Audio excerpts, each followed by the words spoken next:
Hello everyone and welcome back to the third and final part of the Big Loop Trail in Chiricahua National Monument. It's hard to believe that before V discovered it last year, we had no idea that this place existed. Even if you're not much of a hiker, this place has a ton to offer in the way of scenic drives and beautiful overlooks. But if you really want to get to the core of what this place has to offer, you need to hit the trails, and we are taking on one of the biggest hikes in the park today. The Big Loop begins at the Echo Canyon trailhead, and the first junction is just 1/10 of a mile into the hike. We're here. This is the first junction.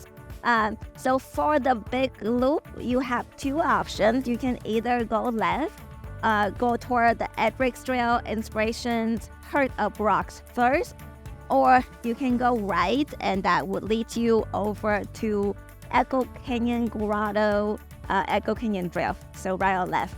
Most people would go counterclockwise, so that means you're gonna go this way first, and that would save you from the hike going back up at Echo Canyon.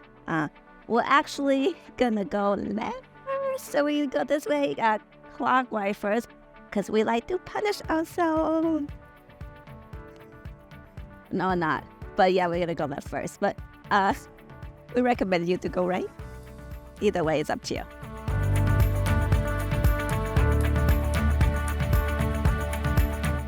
If you've seen our last couple videos about Inspiration Point and the Heart of Rocks Loop, you can skip ahead to the time on the screen. However, if you haven't seen the previous two videos, stick around because there are so many beautiful sections on this trail. Just past the 3/10 of a mile mark, we are going to come to another fork. Going left will take you up to Masai Point, but if you're doing the Big Loop, you need to make a right here to stay on the 𝐻𝐿𝐼𝐒 Trail.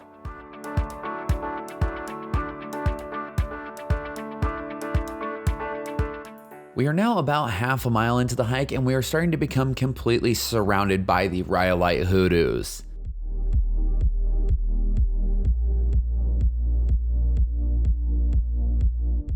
It's hard to believe that the hoodoos that you see here were caused by a massive volcanic eruption around 27 million years ago. In the grand scheme of things, it's not that long considering the dinosaurs were a little bit over 200 million years ago, but that's still really impressive that they've been standing and weathering the elements all this time. We are now entering Totem Canyon, and just before the 1 mile mark, we will come to the third junction of the hike. We will be making a left here on the Mushroom Rock Trail, but going right will take you to the Echo Canyon Grottoes. If you haven't seen that video yet, click in the upper corner to check it out. Hopefully you enjoyed the trail being all downhill up to this point, because unfortunately that is over and you're going to be climbing for a little bit more than a mile. You will be gaining a little bit more than 600 feet of elevation, and this climb is no joke. It's rocky with a lot of tripping hazards, and it's also pretty relentless.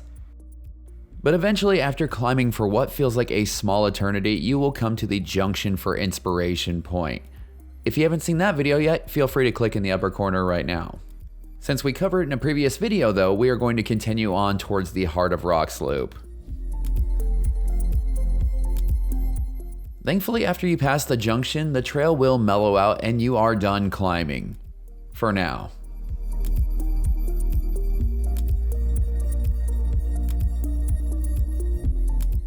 We are now approaching one of our favorite sections of this hike, which is the Heart of Rocks Loop.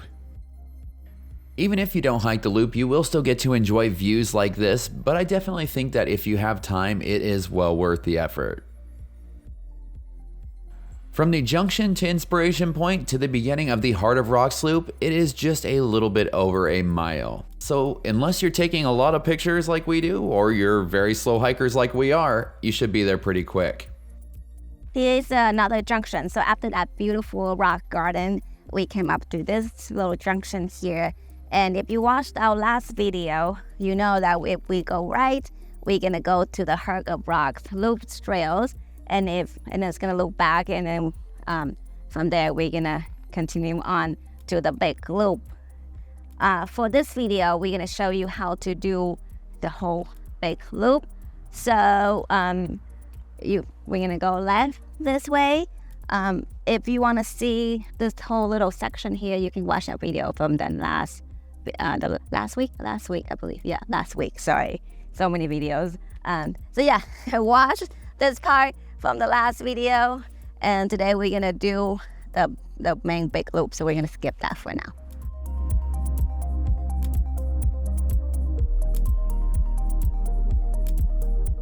The trail has now switched back to going completely downhill, and over the next 2 miles, you're going to be dropping about 900 feet. One thing you definitely want to keep your eye on while doing this hike is the time. We obviously took our time, took a ton of pictures, and we visited Inspiration Point and Heart of Rocks. But it took us about 8.5 hours to complete this hike. With that being said, it is a great idea to bring plenty of snacks, water, and a headlight with you on this trail, just in case you get caught in the dark. Once you reach this switchback, it's going to feel like you've been going downhill for a long time, but you still have 1.5 miles to go. Trail is dropping way down at this point, which unfortunately inevitably means at some point we're going to end up going way back up to get back to the car. It is still very beautiful, but there are other sections of the trail that are way prettier. We're running a little bit low on daylight, so we are going to try and blast through this part as fast as humanly possible, so we're not getting back in the dark.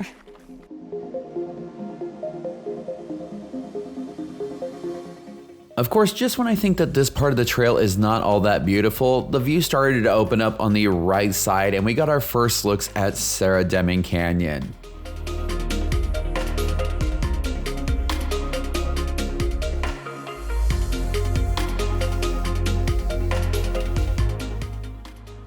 We are still descending. That is going to be one heck of a climb out. And the only bummer right here is that even though the scenery is really pretty, it is incredibly rocky. We've yard sailed it and almost yard sailed it a couple of times. And you have to be really careful because if you start taking in the views, you might go for a tumble.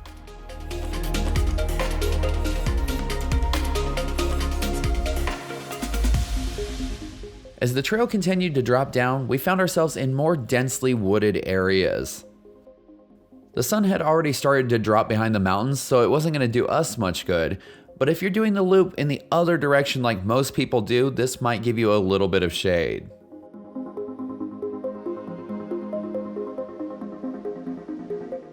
Even though the view off to the right is amazing, don't forget to look off to the left every once in a while too. We are so used to trails that have this much elevation change, utilizing a bunch of switchbacks to get you up or down.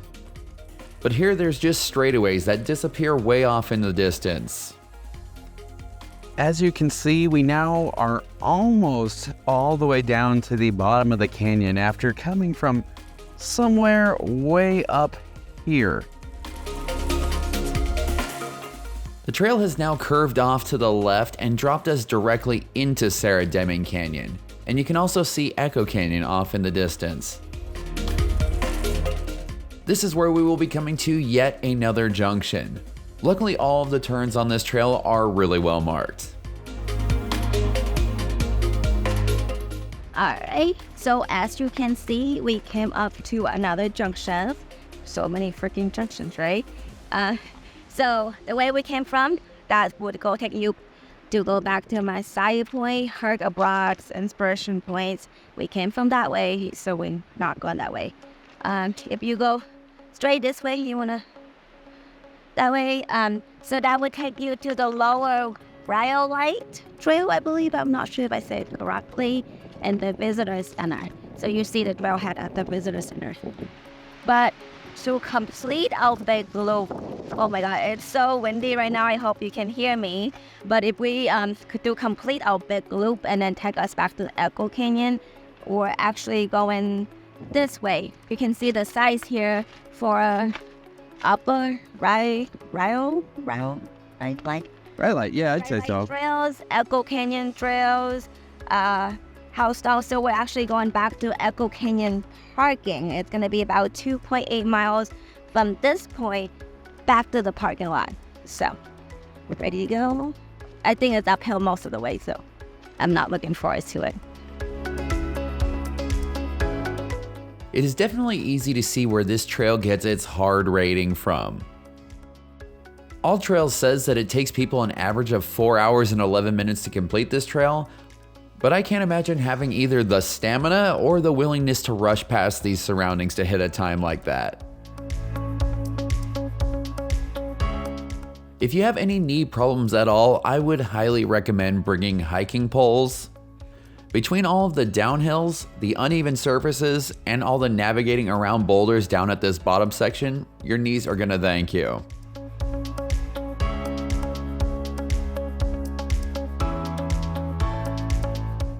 I thought we were gonna be climbing the rest of the way back to the car, but the trail had other plans.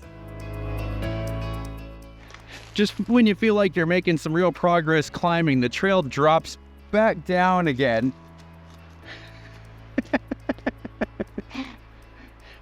Why does it hate us? What did we do to it?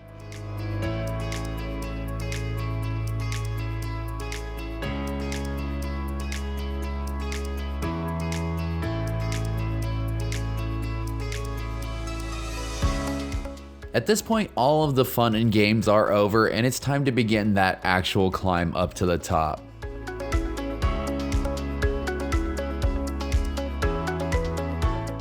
Even though this climb is still really steep and it's packed full of stairs, for some reason this climb doesn't feel as strenuous as the one we did on the Mushroom Rock Trail. This could be due to the fact that there are some switchbacks here rather than just one straight shot up the mountain. Even with the switchbacks, this climb can still be pretty tricky because it is incredibly rocky.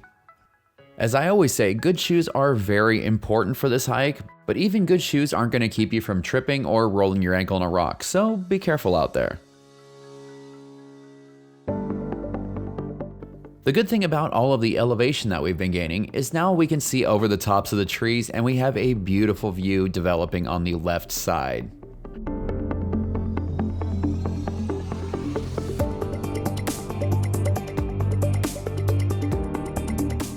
Somehow we managed to not twist our ankle on this rocky climb, and we found ourselves at the second to last junction of this trail.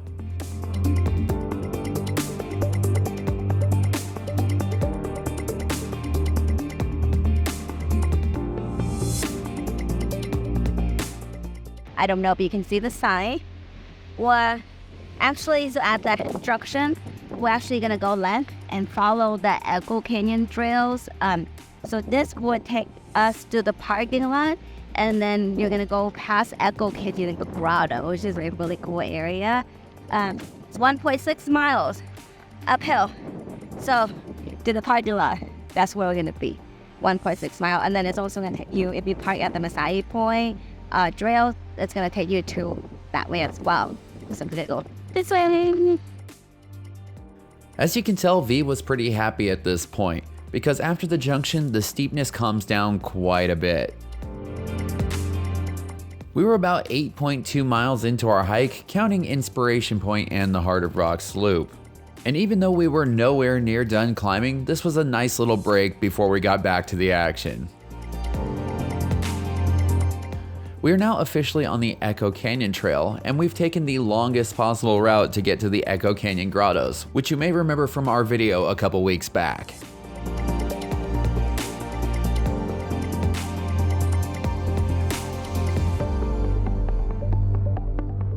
The park was really dry when we were visiting, with the exception of a couple of small streams, so we were a little bit surprised when we found out that we were going to have to do a water crossing.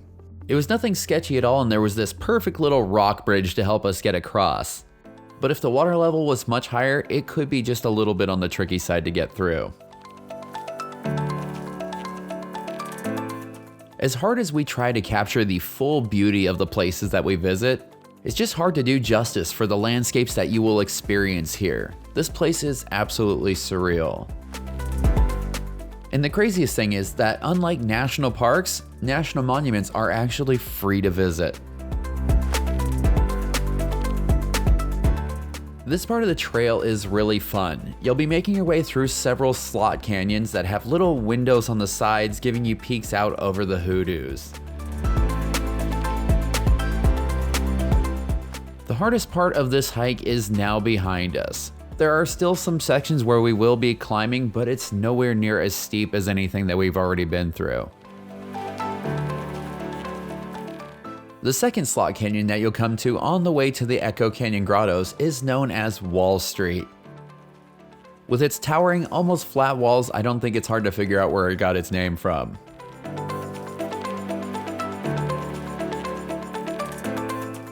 By this point in the hike, the sun was really low on the horizon, and we were both happy and nervous about that at the same time. We were happy about it because we were getting to enjoy the hoodoos bathed in a soft golden light. If you get a chance to see this place at sunset, it takes it to a whole nother level. On the other side of things, we were a little bit nervous because we wanted to be back at the car before dark. This was our first time hiking this trail and we had no idea how much further we had to go. But all of our worries went away once we saw the Echo Canyon Grottoes, because we know that from the grottoes it's only half a mile back to the parking lot. Overall, this trail is a beast. We were definitely feeling this the next day, but I feel pretty confident in saying that we would not hesitate to do this trail again.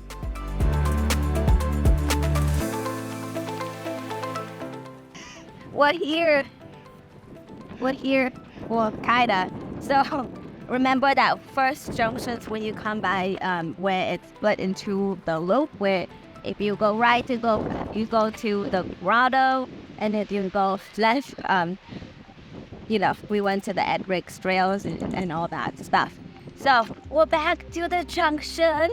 The car just like right there, like 0.1 miles. We're so freaking close. I'm tired. It's been a long day, but.